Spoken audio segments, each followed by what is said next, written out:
Alright, I'm going to have a discussion here. It's a little bit long overdue, and I know a lot of my videos lately have been discussing different things, ballistics and whatnot, and I do apologize I haven't been out shooting as much lately as I want to. I know a lot of people really like that live action of shooting, but it gets so many different comments relating to semi-automatic versus revolver, particularly that the revolver basically sucks, and there's so many different statements that I have to actually make daily to people, and they're not really understanding where I'm coming from when it comes to some of the information that I give about the revolver and why I think it's a good revolver, or why I think the revolver is a good choice. But there's also some other information here that's just going to kind of answer some questions and kind of just, I don't want to. What bothers me the most is people don't look at things simply for how they are. There are good choices, and there can be multiple choices of different things that are very different but similar at the same time, and they become, all of them are good choices depending on the situation here. And I got some semi-automatics and revolvers, and the first thing I'm going to say here, probably going to shock a lot of people, but I carry a semi-automatic as much as I carry a revolver. I honestly do. I'm not in love with the revolver to the point where I won't carry a semi-automatic, and there's situations where I definitely prefer a semi-automatic. I mean, like this Ruger LC9 here, very similar to a Glock 19. This has a lot of good purpose to it. It's a high capacity, fairly small 9mm that can carry anywhere with a lot of rounds, and there may be times where that comes in handy. However, when we talk about normally what I carry, I do normally carry the J-frame revolver and also the LCP. And the reason why I carry the LCP so much, well, simply it's just because I just grab one. They're both very small guns. They're easy to pocket carry. I usually don't even put much time into it. I just grab whatever's in my lockbox that day, and if it's the LCP, I'll throw my spare magazine in my opposite pocket. If it's the revolver, I'll throw my speed loader in the other pocket, and I'm good to go. And I feel like both are good choices. They're both going to get the job done for what I need to be accomplished if I ever need a firearm. So that's the first thing I want to say before I get into inside the mind of a revolver guy. There's a lot of information I'm going to go through here that needs to be talked about. Now, the first thing that people often think when we got these tactical guys that just think that the automatic is just the best ever, and the first thing that they think is that we honestly, as revolver guys, think that this is the better option in any situation, no matter what, and that's just all there is to it, and we're stupid for it. That's the number one thing, and that's simply not true. There are different purposes for the revolver that do lend itself to being a better choice than the automatic, but we certainly don't go off to the level where we think that in every situation the revolver is going to be a better choice, because it's not. That's the first thing that needs to be said. Just because you find the revolver to be a good choice and it works well doesn't mean that I'm going to forsake a better choice to carry something like a revolver. The next thing you have to talk about is people often assume that the revolver guys have very little knowledge, because who in their right mind, or who would carry a weapon with less rounds in it if they have any knowledge at all? And that's simply not true either. And we'll get into that a little bit as well, because there's a lot of different philosophies behind a lot of this. Spoiler alert, I'm just going to tell you, law enforcement, military versus civilian work, completely different situation. There's completely different numbers of rounds fired by statistical data from the civilian versus law enforcement. So that's a big one there. The next thing is that we have some sort of romantic fascination with the revolver, that the revolver is just, we see it in old TV shows and movies. You got Dirty Harry, you got all these other guys that the revolver was the better choice for them, and look at Dirty Harry. I mean, the guy at the end had a junky little, I think it was a Walther P38. Well, he didn't stand a chance against Dirty Harry's .44 Magnum, I'll tell you that.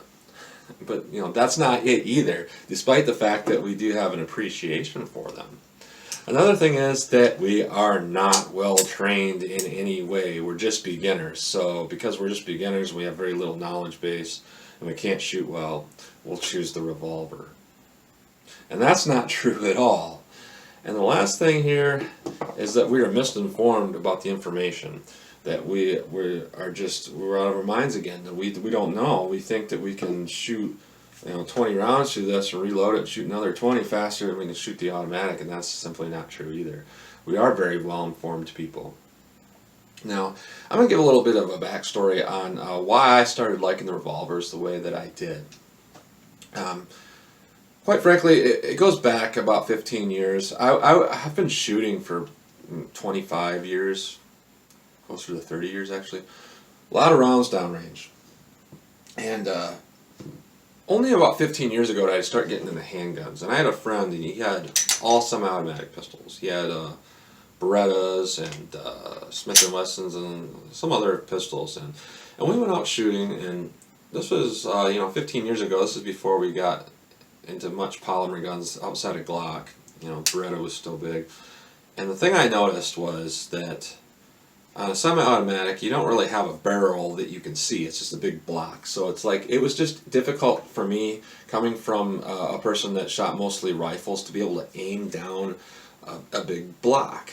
As where the revolver, I knew that a revolver has a barrel more similar to like a rifle, and it's just a simple point where you can really look down at it. So I said to this friend, I can't hit anything with this semi-automatic. Maybe I'd be better off with a revolver.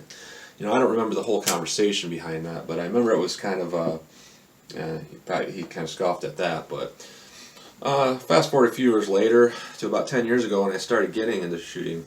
I had a father-in-law at the time. I'm now divorced, but I had a father-in-law at the time, and I said, I'm looking at getting a new handgun. I'm not sure what I want. And his first response to me was, you need to get a 357 Magnum because they can shoot 38 specials through it, and they're a lot cheaper to shoot and easier to shoot. And his advice to me was get at least a 6-inch barrel, if not an 8-inch barrel. What I actually went out and I did is I got a snub nose 357, a Rossi 462, because my thinking at the time was, I had the wife at the home, and I thought, well, if she had a big gun, it might be a little bit unwielding for her, and if an intruder came in and she was a little bit slow on reaction time, if you have a barrel, it's very easy to get a hand on it from an intruder and take it right away from her. And I thought, well, snub-nose revolver here, she could have a nice light gun, and somebody's not going to be able to, take it out of her hand. So that was kind of my thinking at the time. But when I started to shoot it, I realized I couldn't shoot the thing very well, and I had to basically go back to square one with learning how to shoot. And after that, I got, I just kind of flip-flopped. Revolver semi-auto. There was never really a huge preference between them, and whatever I felt like at the time would be a good weapon. And there's times where I thought high capacity 9mm, 45s, they're all cool, And back to the 357s and 38s, I like them all. I really do like them all pretty much equally. So let's go on to some of the legitimate pros of a revolver versus a semi-automatic. There's some serious things here. One is your accuracy. You're not going to match the accuracy of a revolver with a fixed barrel with any semi-automatic.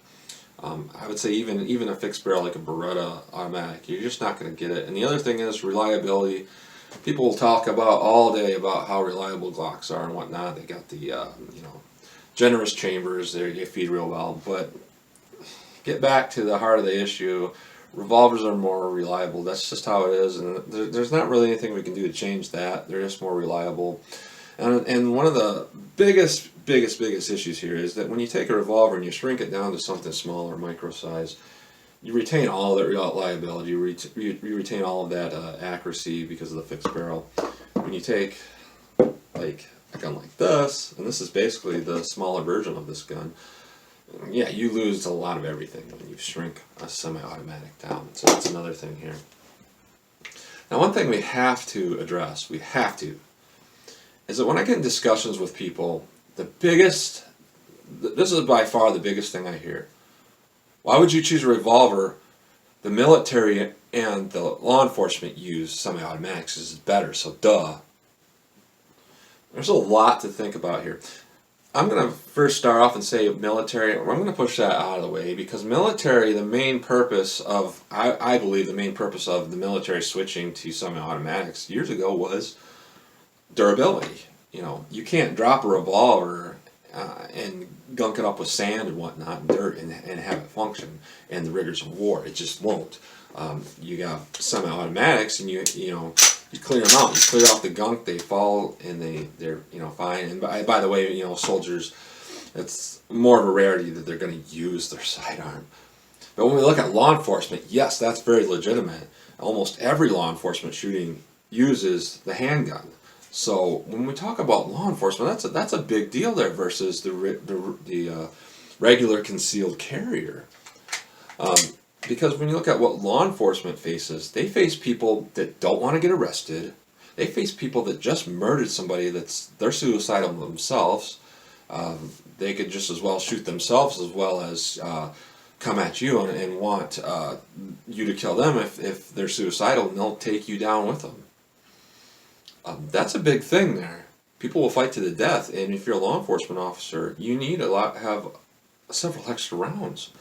Now, if you're just a regular guy and you're at the ATM and somebody tries to jack your wallet, you pull this out, there's a simple science that nobody wants to get shot. So, there's a good chance you won't even have to fire a shot, and if you did, totally different situation, because if they're hit and they're like, I'm not going to die over $20, and it's the same thing with rape protection for women and whatnot. So there is a huge difference between law enforcement and civilian use of these weapons. And not only that, but you look at law enforcement statistical data, and I think New York PD compiled some information. I think it's somewhere around 17 shots or something like that is the average rounds fired. And the average self-defense situation where a police officer uses their gun with the semi-automatic. You look at civilian involved shootings, whether it be semi-automatics or revolvers, it doesn't really specify. Average rounds fired, and that statistical data is like 3. So if you have a 17-round high-capacity magazine and you fire off 3 rounds, and you have a 6-shot revolver and you fire off 3 rounds, both got the job done. This one's got 14 left, this one's got 3 left, yeah, but what's the difference? And that's where people get into the whole multiple attacker thing. And I suppose, but that's you really have to kind of decide what your threat level is and how legitimate of a thought that you're going to get into a confrontation with multiple armed attackers. I suppose if it's something that you're concerned about, certainly there's nothing wrong with choosing what you want. It's America. However, a lot of people make the decision that it's simpler just to grab a revolver. It's going to work for them for their purposes. So I don't think putting it down and knocking it is really a good thing to do, because it's not for everyone. Right, the biggest thing you hear about the revolver is that's the beginner's weapon, and there's this misconception that a beginner would be good with a revolver, and that's where it ends. And if you're more experienced, more trained, you're definitely gonna go for the auto. But the truth about the revolver is it's the beginner's weapon, and it's also the expert's weapon. And they say that because it's very easy for a beginner to be able to use it, but to shoot it well and group it well and be effective with it, you have to be kind of an expert. So there is a balancing act where it's the beginner's weapon and it's the expert's weapon as well. But I would say overall it's not just a beginner's weapon because somebody can't master a semi-automatic. It's both. Anybody can use it well, whether you be an expert, whether you be in the middle of the road, or whether you be a beginner. You're just going to use it differently. An expert's going to be dead on accurate even with a snub-nosed revolver. And a beginner is going to be able to use, especially a heavy revolver with light loaded ammo, very easily. It's going to have a good, easy manual of arms. Shoot it real easily.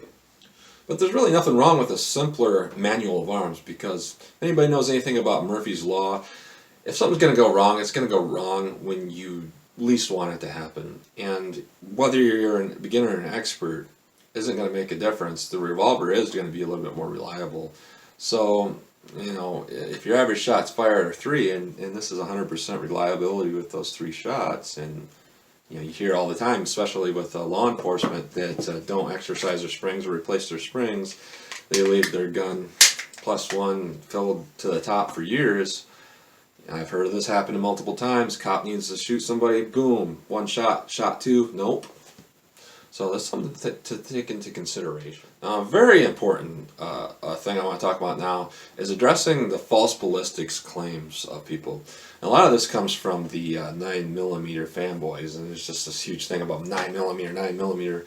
And there's a huge misconception that the 38 Special is just so far below the 9mm, and that the 357 Magnum is no better than the 9mm, because these are the two most popular revolver cartridges, 38 Special and 357 Magnum, and neither of these are correct.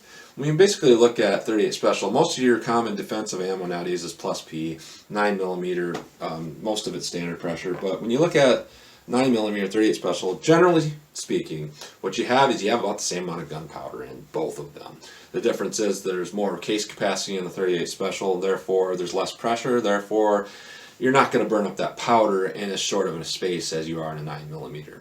Therefore, generally, they are a little bit less powerful. However, they're not as low power as people think. Most people have the misconception that the 38 Special is 158 grain lead round nose bullet moving at about 650 feet per second out of a snub nose, or 700 feet per second, and we're talking 150 foot-pounds of energy. And you compare that to the 9mm plus P plus 400, forget about it, that's 2.5 times more powerful. And that's not really where it is. Modern times, most of your 38 Special loads are lighter than 158 grain, and most of them are plus P level. I'm going to compare really quick here. Your average 9mm load is 124 grains, and it's moving about 1,200 feet per second out of a 4-inch barrel. 38 Special, a very common and practical cartridge, is the Hornady Critical Defense 110 grain. Out of this, we're going to do about 1,130 feet per second, and that's right in the middle of the road. They're a SAMI member company. It's not neither hot nor lightly loaded. That's basically what you're getting nowadays with your 38 Special plus P loads. 1130 with a 110 grain bullet, you're getting about 315 foot-pounds of energy out of this. You compare that to the 9mm 350 out of something like this, you're pretty darn close. And Buffalo Bore will certainly push that a little bit further. Buffalo Bore loads out of this 350 foot-pounds out of this. You compare that to something like an LC9, which is a little bigger than this. LC9, you're going to get about 275 foot-pounds of energy out of a gun this size, or the LC9 with a 9mm. The Hornady Critical Defense out of this, 240 foot-pounds. You're talking 35 foot-pounds difference between a properly loaded 38 Special plus P and a regular 9mm out of a little subcompact pistol like that. So they're a little bit closer than what people say they are. Now we talk about 357 Magnum, that's where it gets kind of funny here, because people say, it's about this. It's about the snub nose revolver, period. And that's all they take into consideration. Some people do carry 357 Magnum in it, but even then, we've got quite a bit of a misrepresentation. Because what people are doing is they're taking a 124 plus P, they're comparing it through a Beretta barrel, 4.8-inch barrel, and they're saying that has 1,250 feet per second, and your average 357 Magnum full house load out of something like this is also 1,250, therefore they're the same. And they're not the same. There's a lot more gunpowder in a 357 Magnum, but comparable guns, get back to comparable. If you had this was an LC9 and you put that plus P through it, you're going to get maybe 1,050 feet per second out of the 9mm, is where you're still going to get 1,250 out of the 357 Magnum, so they're not comparable. Your 357 Magnum is always going to be more powerful, and trying to take the lowest end 357 and put it through this versus the highest end through this, that's not a fair comparison. Another thing we hear is that you never see people ever using 4-inch 38 Specials. You see it all the time. There's a lot of surplus Model 10s floating out there that used to be law enforcement guns, and go look at Greg Newton over on Lion Quest Fitness. He carries a Model 64 sometimes, just 38 Special. My sister has a Model 64 home defense gun. People do it. It is something people still do. Just because you don't see it often, it doesn't mean it's not something that's done. The 4-inch revolver with a 38 Special is actually a pretty decent setup. So that's something else to be said. Another thing about the revolver you got to keep in mind is there's a much larger variety of ammunition that you can shoot through it. Not only that, but reloading. It's much easier to reload. You can reload, hand load as much different varieties as you want, and you got like wad cutters, all kinds of different variations here. And the other thing is when you push the 38 to a plus P, you got a lot bigger change than what you do with like a 9mm. I'm not trying to get this into straight caliber debate here, but just for reference, 9mm standard pressure and plus P, they're fairly close. 38 standard pressure and plus P are very far apart as far as energy. So that's just another little point to be made. Another thing we have to talk about is safety. And here's a couple examples. Here's a semi-automatic without safety. Here's one with a safety. You know, a lot of people say, well, the safety's on the shooter, and you know, if you have a negligent discharge, that doesn't, you know, one's not safer than the other. But there's something to always take into account here, is that when you carry a revolver and you carry it in a holster, not only is the trigger pull extraordinarily heavy on a revolver, it's very unlikely you're going to have a negligent discharge with it, but when you carry it in a holster, whether it be a pocket holster, hip holster, you have pressure on the outside of that cylinder basically at all times. It negates that negligent discharge down to basically almost 0% because you have pressure on the outside of it and a heavy trigger pull, and that trigger pull isn't going to turn when there's a pressure on the cylinder. It's locking it in place. They're simply safer. There's just no getting around that.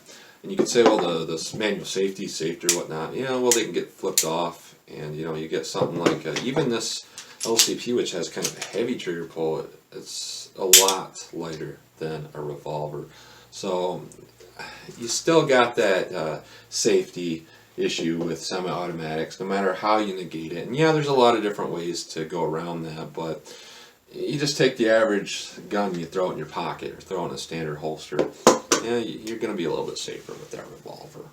And a lot of people, they end it with basically violent power. That's all it matters to them. They only carry because they want to be able to stop an attack, and that's the only thing that's important to them. A lot of people like to do a lot of target shooting, home defense, etc.